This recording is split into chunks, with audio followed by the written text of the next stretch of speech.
की खिदमत में बात कर रहा था। सिग्नल दरमियान में, आपको पता है, देखें मोटरवे पर ड्राइव कर रहा हूँ तो सिग्नल नहीं आ रहे, सिग्नल ड्रॉप हो गए थे, तो जो मैं बात कर रहा था मैं उसको मुकम्मल कर। मैंने कहा साथी पूछते हैं कि आपने फैसला पढ़ा है? अल्हम्दुलिल्लाह मैंने फैसला पढ़ा है। मैं बात कर रहा था जनाब मंसूर अली खान साहब से। मंसूर अली खान साहब, आपने अगर उस फैसले को नहीं पढ़ा तो खुदारा दोबारा पढ़िए और दोबारा पढ़ कर किसी उस बंदे से मशवरा कीजिए जो अकीदा खत्म नबुव्वत का माहिर हो और वो इन कानूनी मुश्गाफियों को भी जानता हो, और जहां चीफ जस्टिस ने आयात की गलत तशरीह पेश की है वो आपको समझाए।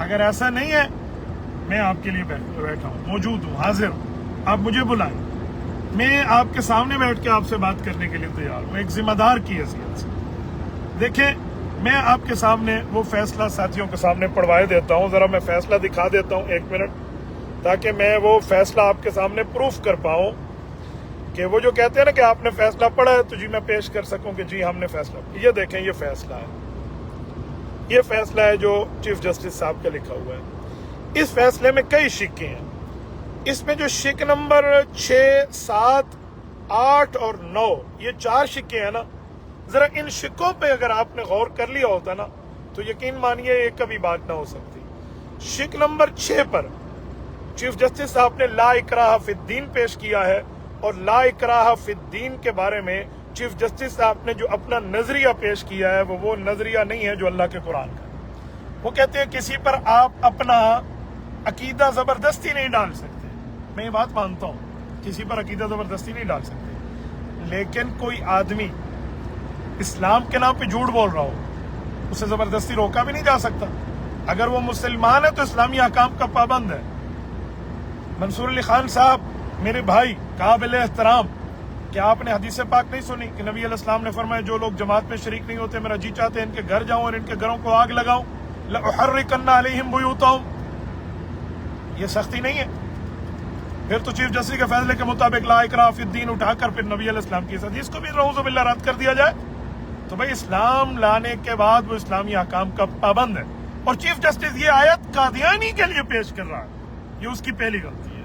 तो ये चीज आपको देखनी चाहिए थी जो आपने नहीं देखी। इसी तरह आगे 7वें नंबर पे वो कहते हैं इस्लाम में अकीदे की आजादी है। भाई इस्लाम मजहबी तौर पे हर मजहब को आजादी है अपने मजहब पेश करने के लिए। इनसे पूछे कि क्या कादियानी ने अपने आप को मजहब अलहदा मान लिया इस्लाम से? आज तक नहीं माना। पाकिस्तानी कानून ने जो उन्हें स्टेटस दिया वो नहीं माना, तो आप उनके सामने कह रहे हैं मजहबी आजादी है, हालांकि वो खुद को इस्लाम मानते हैं, अपना अलग मजहब नहीं मानता, अकलियत और माइनॉरिटी नहीं मानता। तो चीफ जस्टिस साहब को यह देखना चाहिए था कि मैं किसको ये जुमला कह रहा हूँ। इसकी मिसाल तो ऐसी है, मंसूर अली खान साहब, मैं एक जुमला कह रहा हूँ। अगर कानून में लिख दिया जाए कि बीवी के साथ आप पार्क जा सकते हैं, और कोई बंदा जनाब चीफ जस्टिस साहब की इज्जत माँ बीवी, हमारी इज्जत माँ बहन सरीना ईसा को लेकर पार्क चला जाए, तो कानून हरकत में नहीं आएगा। यहां लिखा हुआ है बीवी को लाओ, तो कहा जाएगा अपनी बीवी को लाओ, दूसरे की बीवी को नहीं पकड़ो। तो भाइयों, अपने मजहब की तबलीग में आजादी है कादियानी और वो इस्लाम के नाम पे तफसीर पेश कर रहा है कुरान की, ये क्या मतलब है? आपने इस पहलू को भी नजरअंदाज किया, आपने इसको भी नहीं देखा। फिर 8वें नंबर पे वो कहते हैं कुरान अल्लाह ने उतारा, अल्लाह इसकी हिफाजत करेगा, क्या तौहीन हो गई, फला फला।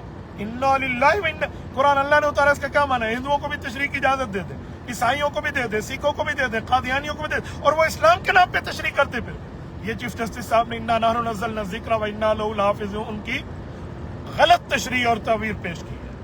और 9वें नंबर पे जाके चीफ जस्टिस साहब ने लिखा है कि हर मजहबी गिरोह को अपने इदारे में और फला फला अपने इदारे की और अपनी चीजों की हिफाजत। भाई मजहबी गिरोह को कादियानी खुद को मुसलमान कह रहे हैं, अलग मजहबी गिरोह नहीं कहता। ये चौथा उनका ब्लंडर है जिसमें उन्होंने कादियानियों के लिए नरमी पेश की है। जनाब मंसूर अली खान साहब, ए काश आप इन चीजों को देख लेते। मैं अपने भाइयों को दिखा रहा हूँ, ये देखें, ये चीफ जस्टिस की बातें, नहीं तो आप डाउनलोड करके देख लें, ये आपको नजर आ जाएंगे, ये उसके फैसले में ये सारी चीजें मौजूद हैं। मेरे दोस्तों, खुदा के लिए उठो। हमारे चीफ जस्टिस साहब ने ब्लंडर किया है اور آج چیف جسٹس صاحب کہہ رہے ہیں اپنی وضاحت میں حضور پاک علیہ السلام آخری نبی ہیں، نبی علیہ الصلوۃ والسلام تمام انبیاء کے سربراہ ہیں، ہمیں ان سے رہنمائی لینی چاہیے۔ قرآن کریم یوں کہتا ہے۔ جناب قاضی فائز عیسیٰ صاحب، ہم نے کب آپ کو کہا ہے کہ آپ مرزائی ہیں؟ آپ ختم نبوت کا نعرہ لگا رہے ہیں، آپ لگائیے، آپ کے ایمان کا حصہ ہے۔ ہم نے کب کہا ہے آپ حضور کو نبی نہیں مانتے، خاتم النبیین نہیں؟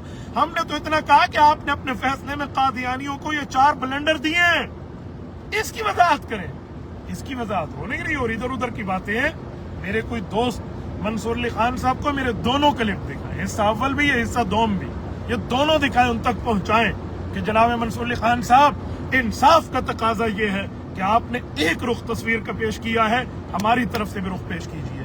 الحمدللہ آپ کے بھائی LLB بھی کیے ہوئے ہیں، مفتی کا کورس اور عالم دین بھی ہے، اور یہ ساری چیزیں قادیانیت کی جانتا ہے، اور جہاں جہاں چیف جسٹس صاحب نے بلنڈر کی ہے وہ ان کی موشگافیوں کو بھی جانتا ہے کہ کیا معاملہ ہے۔ ابھی تو چل اور دیکھ کا معاملہ ہے نا، ابھی تو ہم چل رہے ہیں، ابھی تو تحریک اٹھی ہے، اب دیکھیں کہ آگے کیا ہوتا ہے۔ منصور علی خان صاحب، آپ نے اپنی گفتگو میں چند یوٹیوبرز کی بات کی یا چند سیاسی لوگوں کی بات کی کہ جنہوں نے اپنے سیاسی مقاصد کے لیے کیا ہوگا، میں آپ سے اختلاف نہیں کرتا، لیکن یہ مسئلہ خالصتاً اسلامی مسئلہ ہے، یہ مسئلہ خالصتاً رسول اللہ صلی اللہ علیہ وسلم کا مسئلہ ہے، یہ مسئلہ خالصتاً خدا کی قسم یہ دینی مسئلہ ہے۔ میں کہہ رہا ہوں ان لوگوں کو جو ہمارے اوپر اعتراض کرتے ہیں کہ تم اپنے مقاصد کے لیے کر رہے ہو، جی نہیں، اے بدگما، یہ درد دل کوئی دیکھنے کی چیز ہوتی ہم رکھ دیتے تیرے آگے کلیجہ چیر کر اپنا، ایسا نہیں ہے۔ اور میں چیف جسٹس صاحب کو بھی واضح الفاظ میں کہتا ہوں، آپ نے جو قادیانیوں کو شلوار پہنانے کی کوشش کی ہے نا، آئین کے ہاتھ میں ان کا ناڑا موجود ہے، آپ نے صرف ان کو شلوار دی ہے کہ اگر ہاتھ کھولیں گے ان کی شلوار گرے گی، اور یہ اگر شلوار سنبھالیں گے ان کے ہاتھ بندھے ہوئے ہیں۔ آئین میں صدارتی آرڈیننس 1984 کا پاکستان پینل کوڈ بھی موجود ہے، اور 7 ستمبر 1974 کے لیجسلیٹو اسمبلی کا 295، 296، 298، 297/CAB تمام موجود ہے، یہ دیکھے جائیں گے۔ آپ نے شکیں ختم کرنی تھی، کر دیتے بھائی، اس کے ساتھ بالفرض اگر کوئی زیادتی ہو تو کر دیتے، حالانکہ بنتی نہیں ہے، آپ کر دیتے، آپ ضمانت لے لیتے اگر اس کے ساتھ کوئی برا ہوا ہے۔ یہودیوں کے بھی تو اللہ کے رسول نے حق میں فیصلہ کیا، اعتراض نہیں تھا، لیکن اس کی آڑ میں آپ نے قادیانیوں کے لیے یہ 4 باتیں کر کے، یہ میں نے فیصلے میں آپ کے سامنے رکھی ہیں، یہ کر کے بلنڈر کیا ہے۔ آپ کو وضاحت دینی پڑے گی یا چیف جسٹسی کا عہدہ چھوڑنا پڑے گا، قوم آپ کو اس کے بغیر نہیں چھوڑے گی۔ جزاکم اللہ تعالی، السلام علیکم ورحمۃ اللہ۔